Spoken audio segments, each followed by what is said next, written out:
เป็นหยังคือ180,000 บาทครับผมความเป็นจริงเห็นหน้าเห็นตาว่ากันไหมดอกคำพังเพยนั่นคือศักดิ์ศรีของผู้ซื้อเด้180,000 บาทและศักดิ์ศรีของมันครับผมตายถิ่มบ่มีความหมายหยัง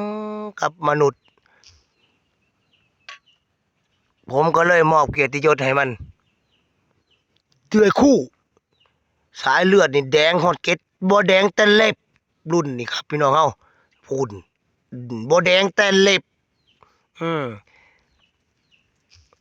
ขานี่มันเป็นขาตำนานดงได้ขานะครับพี่น้องครับเบิ่งดีๆได้ขาตำนานดงจะดำปึ๊ดขาดำปึ๊ดนี่คือขาใหญ่ที่สุดในดงไผ่เด้อพี่น้องเฮาอันนี้คือขาไม่ได้ใหญ่สุดในดงไผ่แต่ขาใหญ่สุดในพื้นแผ่นดินนี่รุ่นนี่ใหญ่สุดในพื้นแผ่นดินดงไผ่เจอเข้าไปรับรองแลนหาแม่อื่นแน่นำกับบ่ทันโลดรุ่นนี่พี่น้องเฮาดงไผ่กับดงไผ่เถอะพูดกันว่าของขึ้น